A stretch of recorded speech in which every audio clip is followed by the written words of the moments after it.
ಕೇಂದ್ರ ಮತ್ತು ಬಾಹ್ಯ ಬಿಂದುವಿನ ನಡುವಿನ ದೂರವನ್ನು AB ರೇಖಾಖಂಡದ ಅಳತೆಯಾಗಿ ತೆಗೆದುಕೊಳ್ಳಿ. ನೀಡಿರುವ ತ್ರಿಜ್ಯವನ್ನು ಅಳತೆ ಪಟ್ಟಿ, ಕೈವಾರ ಮತ್ತು ಪೆನ್ಸಿಲ್ನ ಸಹಾಯದಿಂದ ತೆಗೆದುಕೊಂಡು A ಕೇಂದ್ರವಾಗಿಟ್ಟುಕೊಂಡು ವೃತ್ತವನ್ನು ರಚಿಸಿ. ಈಗ AB ರೇಖಾಖಂಡಕ್ಕೆ ಲಂಬಾರ್ಧಕವನ್ನು ಎಳೆದು ಮಧ್ಯಬಿಂದುವನ್ನು ಗುರುತಿಸಿಕೊಳ್ಳಿ.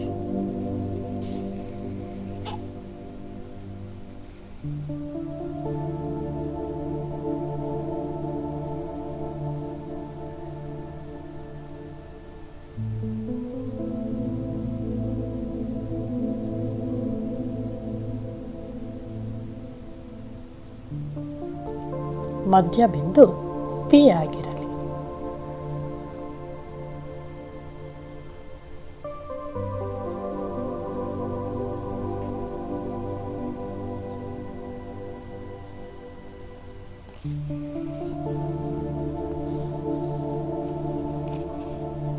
AP ಅಥವಾ BP ಯನ್ನು ತ್ರಿಜ್ಯವಾಗಿಟ್ಟುಕೊಂಡು ಈ ಮೊದಲು ಎಳೆದ ವೃತ್ತವನ್ನು ಛೇದಿಸುವಂತೆ ವೃತ್ತವನ್ನು ಎಳೆಯಿರಿ.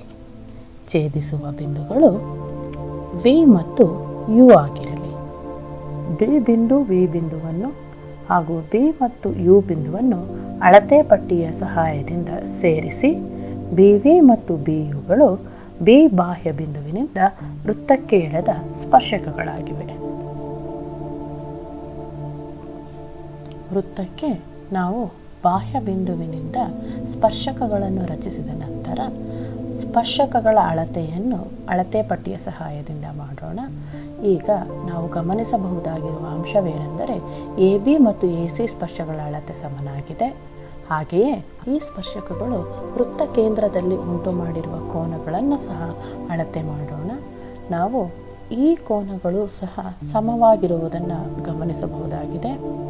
ಅಂತೆಯೇ ವೃತ್ತ ಕೇಂದ್ರ ಮತ್ತು ಬಾಹ್ಯ ಬಿಂದುವನ್ನು ಸೇರಿಸುವ ರೇಖೆಯೊಡನೆಯೂ ಸಹ ಸ್ಪರ್ಶಕಗಳು ಸಮನಾದ ಕೋನಗಳನ್ನು ಉಂಟು ಮಾಡುವುದನ್ನು ನೋಡಬಹುದಾಗಿದೆ. ನಾವೀಗ ವೃತ್ತ ಕೇಂದ್ರ ಮತ್ತು ಬಾಹ್ಯ ಬಿಂದುವಿಗೆ ಇರುವಂತಹ ದೂರವನ್ನು ಬದಲಾಯಿಸೋಣ ಹಾಗೂ ವೃತ್ತದ ತ್ರಿಜ್ಯವನ್ನು ಸಹ ಬದಲಾಯಿಸೋಣ.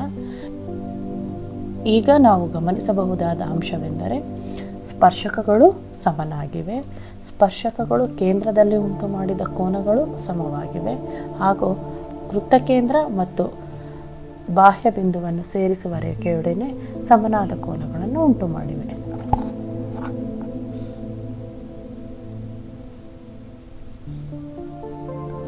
ನಾವು ವೃತ್ತ ಕೇಂದ್ರಕ್ಕೆ ಬಾಹ್ಯ ಬಿಂದುವಿನಿಂದ ಸ್ಪರ್ಶಕವನ್ನು ರಚಿಸಿದ ನಂತರ ಹಾಗೂ ರಚಿಸಿದ ಸ್ಪರ್ಶಕವನ್ನು ಅಳತೆ ಮಾಡಿದ ನಂತರ ತಿಳಿದು ಬಂದ ಅಂಶಗಳೆಂದರೆ ಬಾಹ್ಯ ಬಿಂದುವಿನಿಂದ ವೃತ್ತಕ್ಕೆ ಎಳೆದ ಸ್ಪರ್ಶಕಗಳು ಸಮವಾಗಿರುತ್ತವೆ.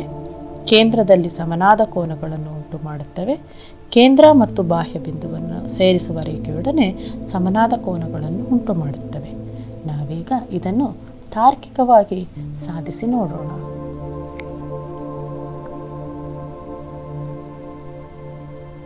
ದತ್ತ O ವೃತ್ತ ಕೇಂದ್ರವಾಗಿದೆ.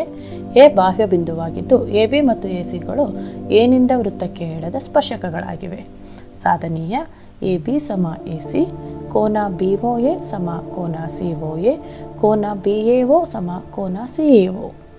ನಾವೀಗ ತ್ರಿಭುಜ OAB, OBA ಮತ್ತು OCAಗಳಲ್ಲಿ ಕೋನ OAB ಸಮ ಕೋನ OAC ಸಮ 90 ಡಿಗ್ರಿ. ಸ್ಪರ್ಶ ಬಿಂದುವಿನಲ್ಲಿ ಎಳೆದ ತ್ರಿಜ್ಯವು ಸ್ಪರ್ಶಕಕ್ಕೆ ಲಂಬವಾಗಿರುತ್ತದೆ. ಕರ್ಣ OA ಸಾಮಾನ್ಯ ಬಾಹುವಾಗಿದೆ.